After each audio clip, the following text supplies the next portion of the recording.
DELF B2, option tout public, compréhension de l'oral, épreuve blanche, 1. Vous allez écouter plusieurs documents. Avant chaque écoute, vous allez entendre un son. Pour répondre aux questions, cochez la bonne réponse.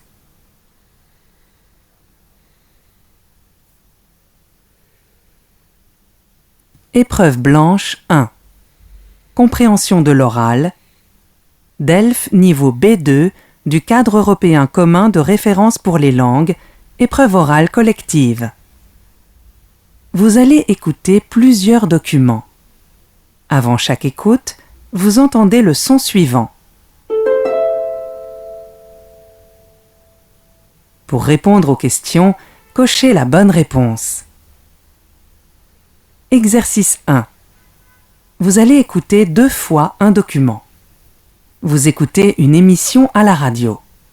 Lisez les questions, écoutez le document, puis répondez.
Quand on parle d'agriculture, on pense souvent à la campagne, mais saviez-vous que l'agriculture existe aussi dans les villes ? Sur les toits du parc des expositions à Paris, on retrouve 14 000 mètres carrés de potagers urbains. Cette agriculture est encore loin de pouvoir nourrir tous les habitants de la ville, mais elle tend à se développer et à faire de nouveaux adeptes. Nour Maillard, bonjour. Bonjour. Vous êtes agricultrice urbaine. Oui. Racontez-nous ce qu'on trouve dans ce lieu insolite. On fait surtout pousser une quinzaine de variétés de légumes. Par contre, à part quelques fraises en été, on n'a pas de fruits, car ce n'est pas possible de planter des arbres sur le toit. Et oui, les potagers urbains ont leurs limites, mais aussi des avantages, puisqu'on a un restaurant, le Perchoir, qui permet de déguster les légumes du jardin avec vue sur Paris. Vous parlez des avantages et des limites de l'agriculture urbaine. Quels sont ces liens avec l'agriculture traditionnelle, justement ? Les 2 types d'agriculture sont complémentaires. L'agriculture urbaine est à ses débuts, elle ne peut pas encore approvisionner suffisamment les besoins des magasins alimentaires d'une ville. L'idée, ce serait surtout de développer ce type d'agriculture parce qu'il y a un potentiel énorme. Pas pour remplacer, mais pour aller de pair avec l'agriculture traditionnelle. La richesse de ma profession, c'est qu'elle est souvent liée à des missions de transmission. À la ferme urbaine, on organise par exemple régulièrement des animations à destination des jeunes pour expliquer comment on cultive les légumes. Il y a souvent une bonne ambiance, à la fois studieuse et détendue. Comment qualifieriez-vous ces nouveaux agriculteurs urbains ? Tout le monde ne travaille pas comme agriculteur à la ferme urbaine, il faut aussi des entrepreneurs. En tout cas, toujours des gens qui n'ont pas peur de se lancer, qui n'ont pas froid aux yeux. Ce qui rassemble, c'est cette volonté d'innover, de s'éloigner des sentiers battus. Il faut être créatif et engagé. Xavier Moisse, vous êtes arboriculteur en Normandie. Quel regard portez-vous sur ces nouvelles fermes urbaines ? Je trouve que ces agriculteurs urbains ont du courage de se lancer dans cette aventure, mais que leur rôle est plutôt de sensibiliser les gens au travail des agriculteurs, de proposer des ateliers de découverte aux plus jeunes. C'est ce dialogue avec les habitants qui est intéressant. Mais il ne faut pas penser que ce type d'agriculture nous permettra de subvenir aux besoins de toute une population. C'est impossible. Les toits des bâtiments ne pourront pas remplacer les champs. En plus, même si la plupart des produits des fermes urbaines sont dits biologiques, on oublie souvent que l'environnement dans lequel ils se trouvent reste la ville. C'est donc au milieu des pots d'échappement et des voitures, que les légumes poussent. Pour moi, un vrai légume doit pousser dans un champ, pas entouré de béton.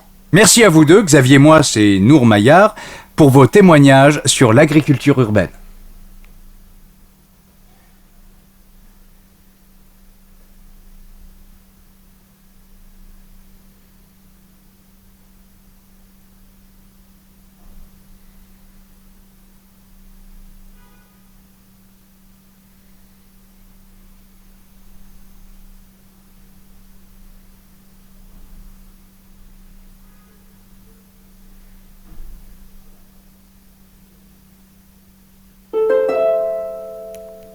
Épreuve blanche 1. Compréhension de l'oral. DELF niveau B2 du cadre européen commun de référence pour les langues, épreuve orale collective.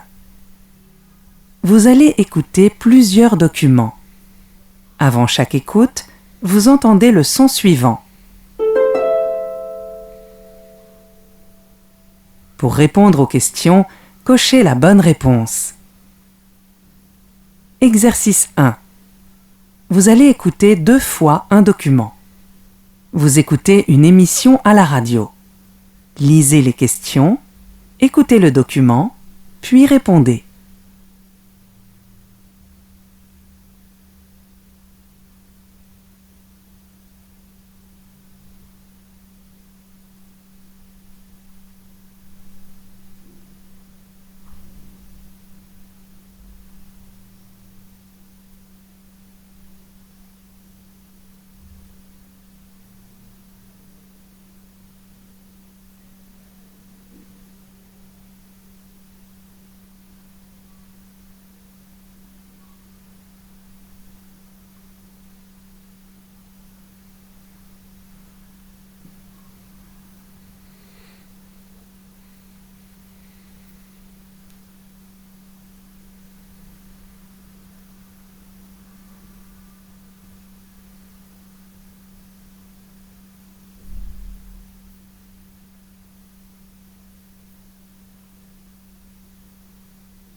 Quand on parle d'agriculture, on pense souvent à la campagne, mais saviez-vous que l'agriculture existe aussi dans les villes ?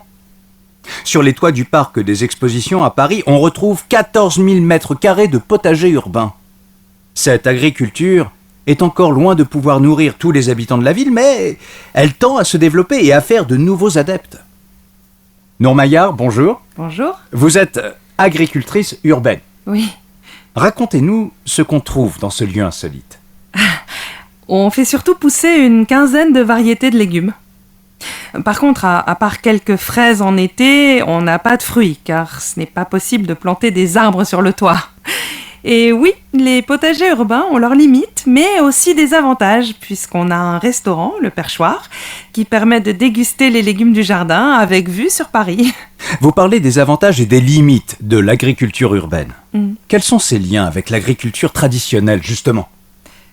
Les 2 types d'agriculture sont complémentaires. L'agriculture urbaine est à ses débuts, elle ne peut pas encore approvisionner suffisamment les besoins des magasins alimentaires d'une ville. L'idée, ce serait surtout de développer ce type d'agriculture parce qu'il y a un potentiel énorme. Pas pour remplacer, mais pour aller de pair avec l'agriculture traditionnelle. La richesse de ma profession, c'est qu'elle est souvent liée à des missions de transmission.